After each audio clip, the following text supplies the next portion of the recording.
दादोजी कोंडदेव स्टेडियममध्ये सापडले भंगार जमा ईव्हीएम की बॅलेट पत्रिका यावरून देशभर दावे प्रतिदावे सुरू असतानाच ठाण्याच्या दादोजी कोंडदेव स्टेडियममध्ये चक्क भंगार जमा झालेले ईव्हीएम आणि हजारो मतदार कार्ड सापडले आहेत। या सर्व वस्तू चक्क भंगारात विकल्या जाणार आहेत। सन 2014 पासून निवडणूक विषयक साहित्यांकडे कोणाचंच लक्ष नसल्याचंही या निमित्तानं उघडकीस आलंय।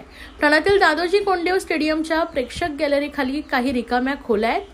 ठाणे महानगरपालिकेच्या या वास्तूमध्ये निवडणूक आयोगाकडून काही वस्तूंचा साठा करण्यात आला होता।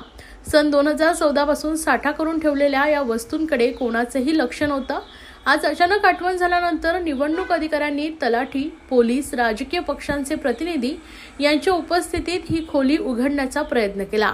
अर्धवट तुटलेला दरवाजा लावलेले कुलूप चावीने उघडण्याचा प्रयत्न करूनही ते कुलूप उघडले जात नसल्याने अखेरीस ते दगडाने तोडण्यात आले।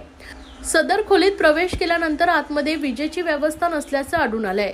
शिवाय या खोलीत अनेक पेट्या आढळल्या। गंज लागलेल्या या पेट्या उघडल्या असता त्यामध्ये बंद लिफाफे, मतदान ओळखपत्र आणि ईव्हीएम सापडले। या सर्व वस्तू भंगारात विकण्याचे आदेश देण्यात आले। ठाणे महानगरपालिकेकडून सन 2014 मध्ये ही खोली निवडणूक आयोगाला गोदाम म्हणून वापरण्यात दिली होती। मात्र त्यानंतर ही खोली उघडण्यातच आली नव्हती। अनेक मतदारांचे ओळखपत्रही वाटपही केलं नसल्याचं त्यानिमित्तानं उघडकीस आलंय। ठाण्यामधील दादोजी कोंडदेव मैदानाच्या एका जिन्याखाली असलेल्या खोलीत, म्हणजे ते खोली कोणाकडे लक्षात जाणार नाही अशा खोलीत ईव्हीएम सापडले, मतपत्रिका सापडल्या। त्याच्यातली सर्वात मोठी गोष्ट असेल, जर ठाणे जिल्ह्यात 100 ईव्हीएम आले तर ते 100 ईव्हीएम परत मॅच करून कलेक्टरच्या हातात किंवा निवडणूक अधिकाऱ्याच्या हातात द्यावे लागतात। मग ही ईव्हीएम राहिले कसे? हे कुठले ईव्हीएम आहेत? ईव्हीएमचा घोटाळा होतो, ईव्हीएम बदलले जातात, ही जी मनातली साशंकता आहे ती आज एकीकडे सर्वोच्च न्यायालयाचा निकाल लागत होता आणि दुसरीकडे ईव्हीएम सापडत होते। आणि मी सर्वोच्च न्यायालयाच्याही निकालाशी फार सहमत आहे असं नाही।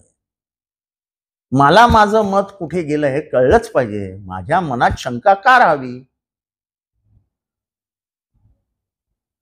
मी माझं मत कोणाला दिलंय हे मला कळलंच नाही तर माझ्या मनात संशय राहणार ना की माझं मत नक्की कुठे गेलंय। माणसाचं मन संशय असतं आणि ह्या संशयापायीच अमेरिकेचं त्यांनी ईव्हीएम मशीन्स काढून घेतले। आपल्या देशाची लोकसंख्या किती आहे ह्याच्यावर काही ठरत नाही। आपल्या देशाची लोकसंख्या आहे, रेशन वाटतो ना, आपल्या देशाची लोकसंख्या आहे, आपण आपल्या न्याय ह्याच्यात काही बदल करतो का? देशाची लोकसंख्या आहे, मतमोजणीला 4 दिवस लागेल, पण मनातला संशय राहणार नाही। संशय हा कुठल्याही न्यायालयाला छेद करणं असतं। हा तुम्ही छेद का करू देताय त्यांना? मला तरी पटत नाहीये, माझं मत कुठे गेलंय हे मला कळलंच पाहिजे। त्या अंधारात कुठेतरी चिठ्ठी निघून जाते आणि काहीच कळत नाही।